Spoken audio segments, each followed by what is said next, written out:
What's up, YouTube? I'm Mike. Today I'm back with another walk and talk video. It's a little bit windy today, so I hope this audio is not trashed. Today we're going to be talking about is how I finally succeeded in fixing the other side of my no test plus 19 North cycle. I made a video about 5 months ago declaring that I had finally conquered the no test cycle. That video is still true to this day because the problem that I was having at that stage of the game was dialing in my estrogen. Everything was broken until I finally got the E2 dialed in. And any of you guys who cycle anabolics will know there's two sides of that coin when you're dealing with 19 NOR compounds. You've got the E2 side and the prolactin side, and that's what has gone horribly wrong for me lately.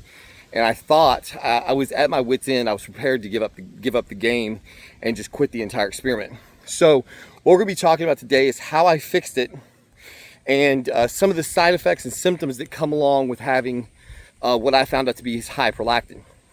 I want to disclaim this video right here and now. This video is going to have a lot of discussion, a lot of gory discussion about my D game, because that ultimately is what breaks on these cycles. So if you don't care to hear about that, if you're at work, if you've got kids in the room, like if that's just not what you want to hear me talk about, then you might as well just cut off this video right now, because it's going to be very much about that. The thing with running anabolic cycles, especially long term, is that as funny as this may sound, the growing muscle is the easy part. Taking steroids for the purposes of performance enhancement in the gym is the easy part. It's really kind of hard to go wrong there.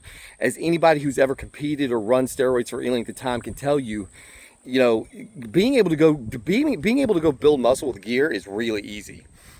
Gear doesn't care. Like, your muscles don't care really if you eat a bunch of D-ball and crash your estrogen. Your muscles don't really care if your D game works. Your muscle don't care, if you got staying power or whatever.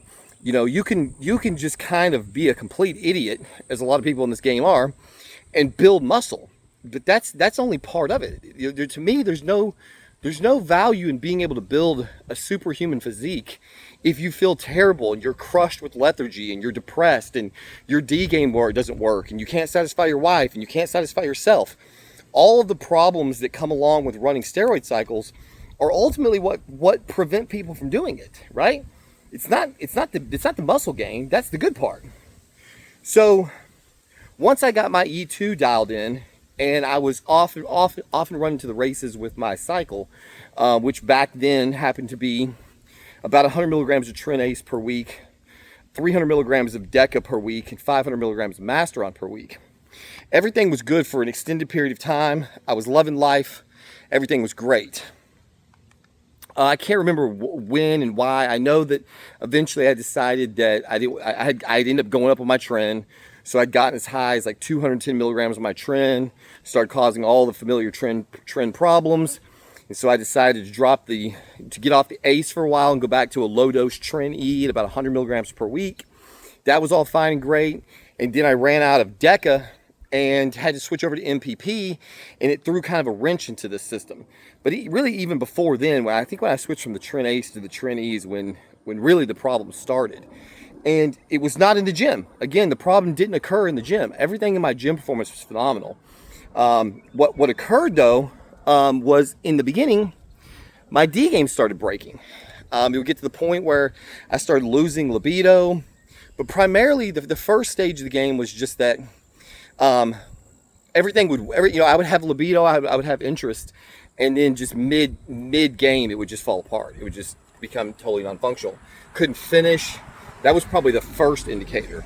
The first indicator was probably everything seemed to be working perfectly great, and I just could not finish. At this point in the game, I had been stable on 3/4 of a milligram, 1/4 of a milligram of cabergoline every other day. And so when things started changing up, I couldn't figure out what was going wrong. So the first thing that I did was I increased my caber dose. And I know this is going to be a lot of up and down, but you just got to stick with me here. I know, again, shout out to my boy Chadrick. He's been fighting this same devil.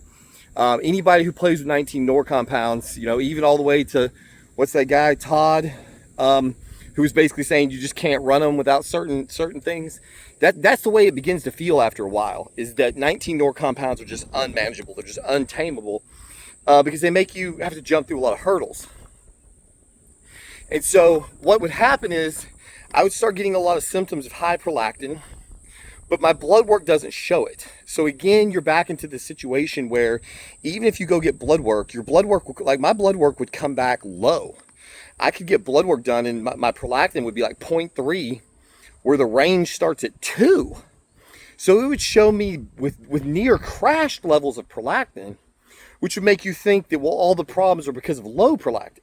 But if I would get off the caber, I'd start getting gyno, my D wouldn't work, I would get super depressed. And so it's like, okay, well, I don't care about this paperwork anymore. I have to treat my symptoms. And so what I would do is I would start increasing my caber. And so I increased my caber from 3/4 of a milligram a week to like, I don't know, like 1 1/8 1 week. Things started getting better.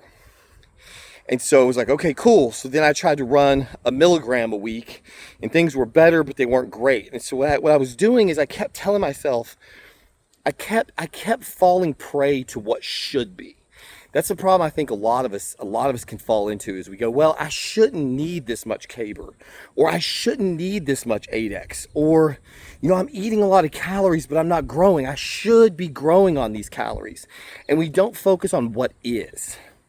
With my therapist back in the day when I used to go to therapy, he used to say all the time, don't should yourself. Don't focus on what should be, focus on what is.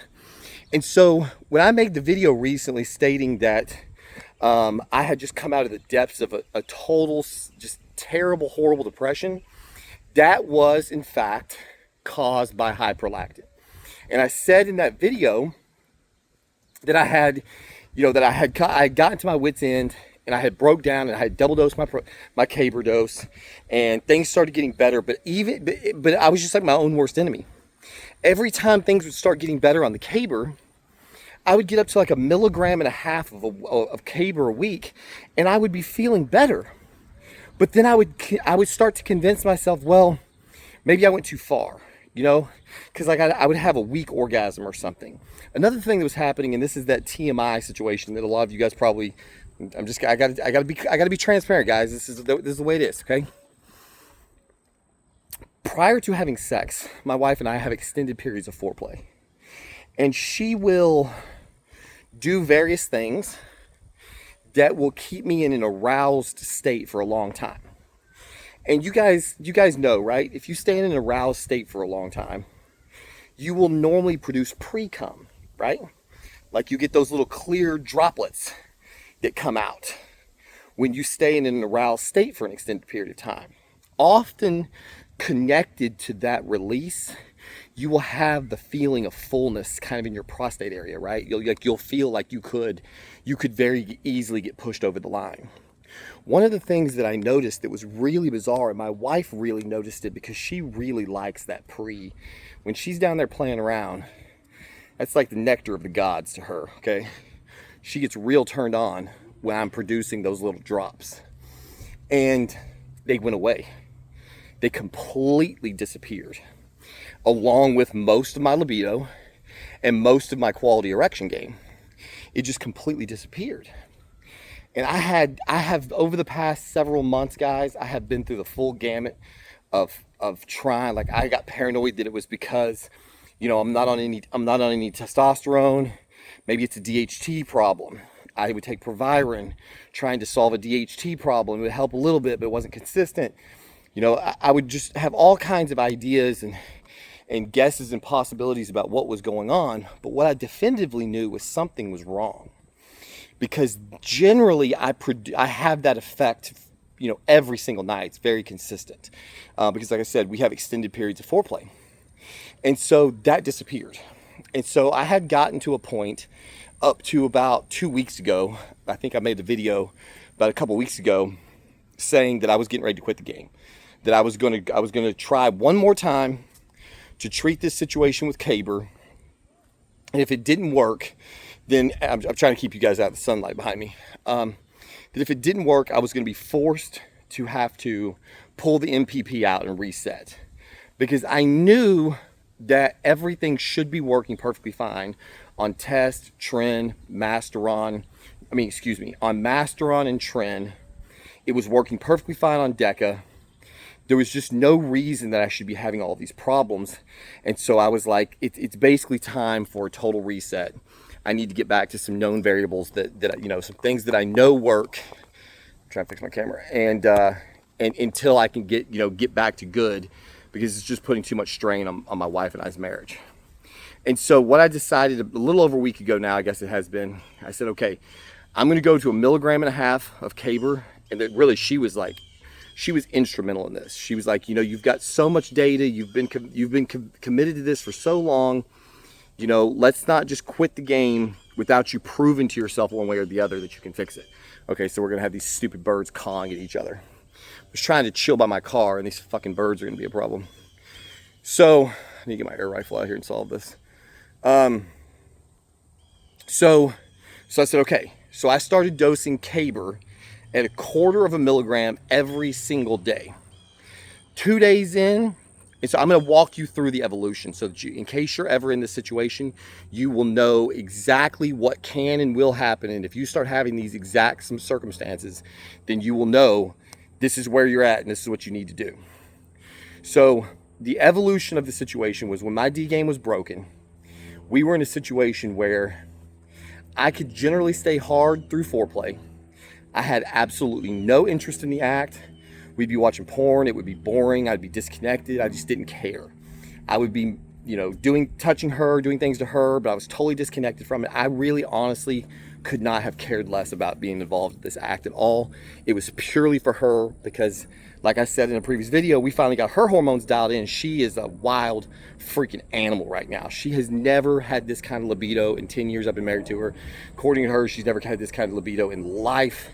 And she's over here like feeling bad because she's suddenly got all this raging libido and I'm just totally gonzo. So we're basically at this point just trying to keep her satisfied. And so I was at a state where I could stay erect for the majority of the foreplay, but a lot of the times by the time we would transition, she would have already finished, which is usually what we like to do. We like to have foreplay long enough for her to have at least one finish so that it takes the pressure off me, right? Then I'm free to do whatever because I have, I'm all over the place. So I like to make sure that her physical need is met, and then we can get to my physical need and her closeness need. She still likes the closeness that intercourse provides, and she usually always finishes again a second time if I make it any length of time at all. So that's our normal routine. She finishes once and then we transition into actual intercourse. Well, the problem is that she'd already finished. I didn't want to be doing it to begin with. And so when we would go into the transition mode, I would just start flat. Sometimes I couldn't even get it going. Like I would lose my erection before, like in the middle of the transition. Sometimes we'd be like a few minutes into the act, and it was like I didn't really need it. I was probably not going to give her anything in the state that I was. And I would just basically start checking out, and so then I would lose. And then you get frustrated and then you feel like a failure. And it was just some bad days, guys. Some really bad experiences and some bad days. And so that's when I was sort of at my wit's end. And she's like, okay, let's start dosing the Caber 1/4 milligram every day. And if you get to 1.5 milligrams and it's still not working, then you want to, then whatever, we'll go from there. I said, okay, let's do it. So I start dosing the Caber 1/4 milligram a day. And then like the next act, it was like normal foreplay, no pre-cum, no real libido. I'm up for the game during foreplay. We get to intercourse and I cannot complete the act. And we have to abort the act, and then she did something for me so that I wasn't pent up and frustrated. So that was like day 1. Then day 2, another 1/4 milligram. Same thing. Not a lot of libido to speak of. We go through our normal routine, and this time I'm more rigid when we transition, and I wasn't able to maintain great rigidity during intercourse, but I was able, actually no, second act, that's a lie. Second act, I was like we transitioned. I started losing it again, so we abandoned the program, and again she had to do something for me to prevent frustration. So we've got two times in a row where I could not function enough to complete an entire sex act, and she was having to do something for me to get me through. And so then we get to night 3, and I got to tell you guys, I'm not feeling strong. At this point, I had pretty much already written off the game. Night 3, we get into it, normal routine, no real libido to speak of. Maybe slightly better, but not like it's hard to measure. No pre-cum. We transition into the act, and now on night 3, even though they're certainly not tip-top shape, I was able to complete an act.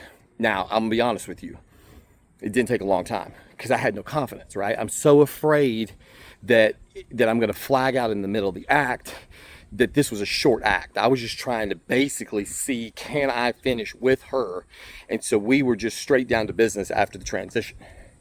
But she's like, that's good though, right? So we made progress. So we've gone from in tiny steps, and now we've gone from not being able to complete an act to being able to complete an act. And so things are going in the right direction, which is what I was saying. If I'm wrong about the caber, if the caber is not the solution, if the problem is not high prolactin, or for example, if I had overdosed and I was having a low prolactin, let's say the problem was really low prolactin, then by increasing the dose of cabergoline, you're going to make it worse and not better. And so we're not looking for perfect. We're looking for progress.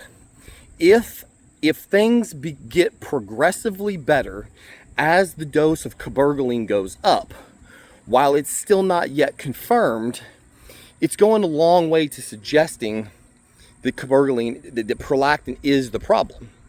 So by day 4, I actually had some interest. Day 4, during the day, sexual thoughts started coming back. I started looking at her in a little bit different way. I think that night in the gym, I was like, oh, look at that girl. I hadn't even known girls existed for a while. So suddenly, I wouldn't call it libido, but compared to where I had been at, where I had zero, absolutely no give a fuck at all, I was at least starting to have some thoughts down that vein. And so when we go into our usual routine, things are a lot better. Transition is better. We complete another act, which lasted longer and was more functional. Not solved, okay? It's definitely not solved. But by this point, we are enough days in. We were at the midpoint of the experiment, and so we had said we're going to give it about a week. And if things are not better, or they're not trending better, then we're going to pull the plug. And so this was like, I think Wednesday or something. I can't remember exactly, Tuesday or Wednesday. And so she's like, "It's getting better, right? It's getting better." And I'm like, "Yeah, but I still don't have a lot of libido." She's like, "Hey, let's don't get in your head about it. Let's just keep going."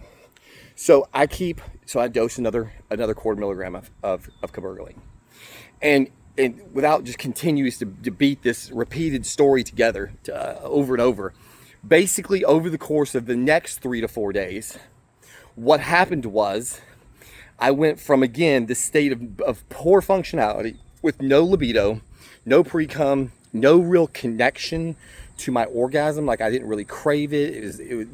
I think you guys know what I'm talking about. Like, you can kind of tell there's like a feeling in your loin, like when you know you're going to be able to finish.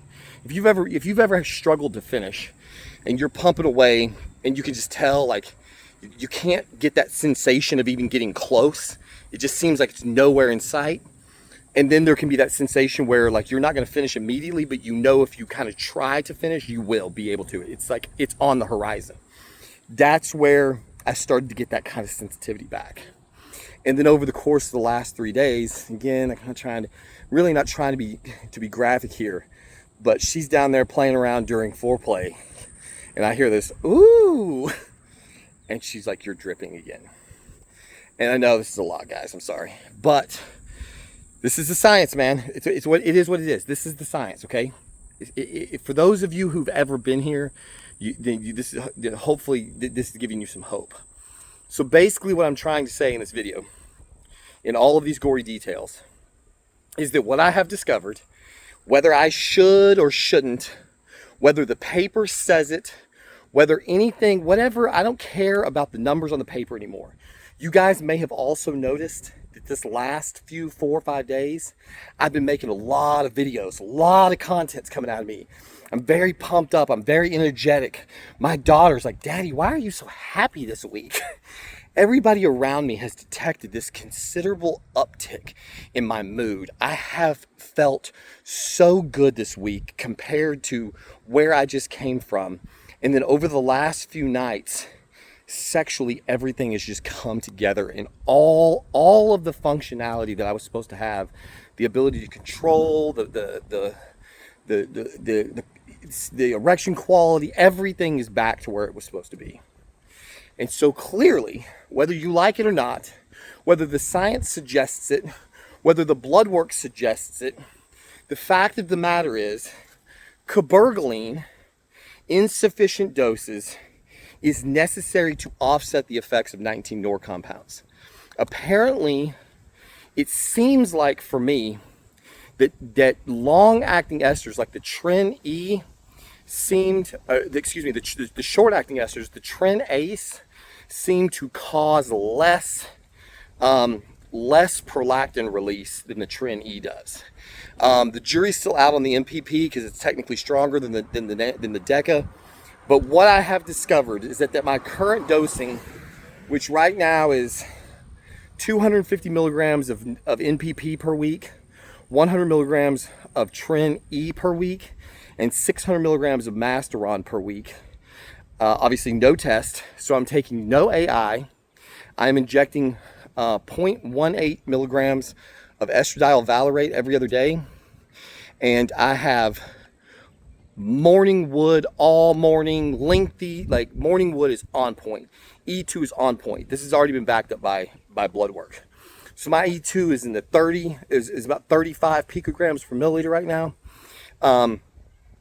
So my E2 is dialed into the sweet spot. And at 1.5 milligrams of cabergoline, I am I've gotten the vast majority. I would say I'm right now, I would call it 90% of the way back. It is possible that what I'm going to uncover is that I actually need more than 1.5 milligrams of cabergoline to keep all of my functionality. But guys, I know this sounds weird. Again, when the dripping and the pre-cum returned, that was a major sign for us, because that's something that is always a really good indicator of my readiness for the act, and it had been totally non-existent for an extended period of time, and I had grown fearful that you couldn't have that response without testosterone in your cycle. That's why I was so nervous that I was going to have to completely quit the game, because I thought I was causing some kind of other physiological problem, and I'm very happy to report that I'm not. I am, however, I guess it's worth mentioning, I am still, however, taking Proviron at 25 milligrams twice a day, but that again, the Proviron being in or out didn't seem to have any effects until the prolactin got back in line. Once the prolactin is in line, I think that the Proviron helps, but again, you know, that's a topic for another video. The other thing that I will report that is definitely a factor is during this period of time, I had run out of Nebivolol and then got back on Nebivolol. Nebivolol has been game changing for me. I could probably make an entire video about it. Before I got on the Nebivolol, I was not feeling healthy at all. I was actually honestly at a point when you combine all the D game problems I was having, all the lethargy, which is another thing.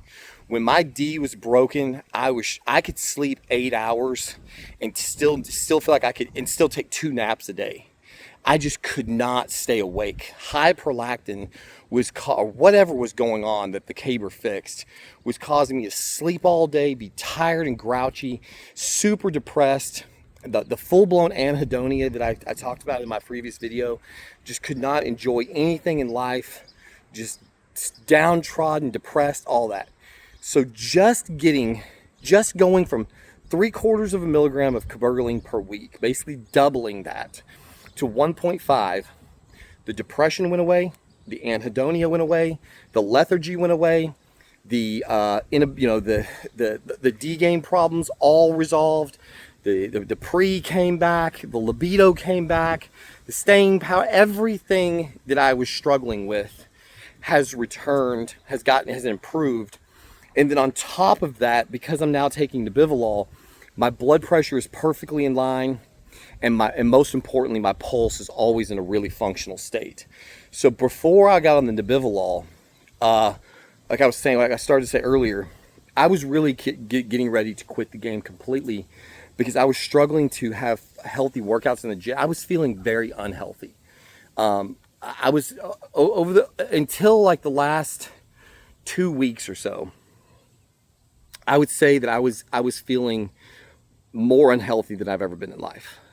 And I was having some serious sort of conversations with myself where I'm saying, look, you're taking all this gear, you're on like 900 milligrams of gear, and you're getting no D game, no enhanced libido. You're tired all the time, you're grouchy, you're miserable, you're depressed, you're unhappy. It's like, why are you taking all this gear to not be growing and to not have all of the things that you talked? I made a video talking about the life optimization cycle back in the days when I was still running tests, and I was running like a little bit of test, mast, and Tren. And I was, at that point in life, I was dialed in, I was feeling it, and I had energy all the time, a great D game. And it's like the whole point of using all of these compounds at 44 years old when you're not competing was the premise that it was giving me an enhanced quality of life. And then here I find myself, 6 months into just an absolutely miserable state of affairs where I didn't feel good. I didn't have a high quality of life. I mean, everything was basically worse than before I even got on TRT. And it's like, dude, you're either killing yourself, something is massively wrong. And lo and behold, all it took was a combination of getting my prolactin back into the normal range, whatever that is, because I can't test for it, and solving what had been a chronically high blood pressure, high resting pulse, basically hypertension state. I was running pressures anywhere between 140 and 150 over, 80 to 90, and now I'm down to 124 over 79 this morning. So I checked it not terribly long ago, and I was at 124 over 79 with an 82 pulse. My resting pulse rates before I got back on the Nebivolol, like if I was sitting totally stock still, would be like 98. If I moved at all, like if I sat up in bed, it would be 105. If I walked from the bedroom to the kitchen, it'd be 115. And so when you go to the gym and you're trying to get in a good workout and you walk in the door at 98 beats a minute and you do one set of incline presses, you are gasping for air in between your sets. That's what I was saying when I'm like, I felt so unhealthy. I thought I had like a major heart problem. I thought I was going into heart failure or something was massively wrong with my heart, because I was getting to the point where I had to take so much breaks and time in between sets. I was constantly out of breath, bend over to tie my shoes. I couldn't breathe. I just could never breathe. And at that point I was taking extra Xanax, trying to cope with anxiety. And it turned out that most of the things that I was attributing to anxiety were in fact really just tachycardia, just the fact that I was walking around basically 115 beats a minute, just standing in my front yard. And that's just a miserable feeling. Like I said in the previous video, a lot of people call hypertension the silent killer. And but the Nebivolol being an antihypertensive control, I don't know whether it's linked. Obviously it's a beta blocker, but lowering my blood pressure and lowering my resting heart rate has made me feel exponentially better. I feel substantially healthier. And lo and behold, as I've talked about in many videos in the past, once you get those female hormones dialed in, suddenly you feel your compounds again. And so you guys have been seeing all the fired up content coming out of me recently. I just have a zest for life again. I want to go to the gym. I want to have sex with my wife. I've been outside playing with my air rifle with my son, sighting in a new scope, just playing with the kids, moving around, buzzing, going, doing. All of a sudden my life has just been handed back to me. And lo and behold, I mean, 90% of the game was just the fact that I had apparently allowed my prolactin to get too high from the combination of 19 Nors, and that's it. Shout out to my buddy Kavalser again. He and I have been round and round on this topic. One of the things that he had mentioned in the past was maybe that the caber was just acting as a selective serotonin reuptake. It was not an SSRI, but that the caber was activating the 5-HT2A receptor, I think. And I had begun to wonder if that was the case. I had begun to wonder because the cabergoline was such a mood boost. It's like, maybe there's something to that. The reason that I don't think that that's the case, and that I do think that it is 100% connected to prolactin, is because of the D game problems. Because of the variety from erection quality to orgasm quality to staying power to all of the libido, all of those things piggybacked alongside the depression and the anhedonia and all of that to have a drug that if there's nothing wrong with my prolactin, then I should have it hammered into oblivion, which in and of itself should be causing more problems than I would imagine that any minor amount of serotonin activity I would be getting from the caber would make worth it. And so I am 100% convinced, even though this seems to be one of those situations that I cannot unfortunately prove it on blood work, that prolactin is the name of the game. And everybody really knows that. I mean, 19 Nor compounds are progestins. They're very progestogenic, and it certainly every single time I have gone off the caber, it has broken my D game and led to massive levels of anhedonia and just a whole myriad of miserable side effects. So there you have it, guys. Hopefully this is the last video I have to make about this, because it seems that I have it whipped. If it should break again, if cabergoline is not the answer, I think we would have found out by now. But if it's not, then it should massively crush my prolactin into oblivion. I mean, it should have been well crushed by now, since I started with 0.3. I don't know how it couldn't be. It was already low, which is another reason why I'm convinced that's not the case. But if something should break, then I will give you a further update. But as it stands now, no testosterone is still a very viable combination. You could argue that, I traded testosterone that was forcing me to take a lot of 8X to offset for 19 Nors that are forcing me to take a lot of cabergoline to offset. That is unfortunately not ideal.